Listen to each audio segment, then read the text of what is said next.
এ রাজ্যে ভোট মিটেছে বেশ কয়েক মাস পেরিয়েছে, কিন্তু অশান্তি কি থেমেছে? এতদিন পরেও হিংসার ছবি ফুটে উঠল দক্ষিণ 24 পরগনার মথুরাপুরে। অভিযোগ, বিজেপি করার অপরাধী নাকি বুধবার সকালে লক্ষ্মীনারায়ণপুর এলাকার বাসিন্দা তথা বিজেপি কর্মীদের বাড়িতে হামলা চালানো হয়। এমনকি বাঁশ ও লাঠি নিয়ে বিজেপি কর্মীদের মারধর করা হয় বলে অভিযোগ তৃণমূলের দুষ্কৃতীদের বিরুদ্ধে। ঘটনায় উত্তপ্ত হয়ে ওঠে গোটা এলাকা। খবর পেয়ে ঘটনাস্থলে পৌঁছয় মথুরাপুর থানার পুলিশ। অভিযোগ, পুলিশের সামনেও নাকি হুমকি দেওয়া হয় বিজেপি কর্মী সমর্থকদের। আমরা বাড়ি থেকেও বার হই, টিএমসি লোকেরা ওরা মিছিল বার করে আমাদের অকথ্য গালাগালি দেয়। আমরা বাড়ি থেকেও বার হইনি, মারবো, বাড়িতে বার হোক, মেরে ফেলবো, তোদের প্রাণে মেরে ফেলবো। আমরা বিজেপি কর্মীরা 40-45 ঘর লোক প্রায় সময় বাড়ি ছাড়া। প্রতিদিন আমাদের উপরে অত্যাচার, সেই অত্যাচার সীমাহীন অত্যাচার। আমার বাড়ি ঘরদোর ভাঙচুর করা হয়েছে, আমার পাওয়ার টিলার চুরি করা হয়েছে শুধুমাত্র বিজেপি করার অপরাধে।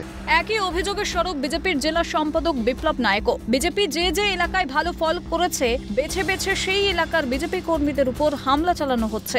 যে জায়গায় বিজেপি ভালো রেজাল্ট করেছে সেই জায়গায় বেছে বেছে বিজেপির কার্যকর্তাদেরকে অযথা হয়রানি করছে, ঘর ছাড়া করছে, মারধর করছে, তাদেরকে তাড়িয়ে দিচ্ছে, তাদের দোকান ভাঙছে, লুট চলছে এবং হুমকি দেখানো হচ্ছে। যদিও বিরোধীদের অভিযোগ অস্বীকার শাসকের, যারা হামলা চালিয়েছে তারা নাকি বহিরাগত। এখন ওই গ্রামটা শেখর চক্রবর্তীর নেতৃত্বে ওখানে বিজেপি বহিরাগত লোকজন নিয়ে একেবারে নিরী পরিবার, তাদের উপর অত্যাচার চলছে।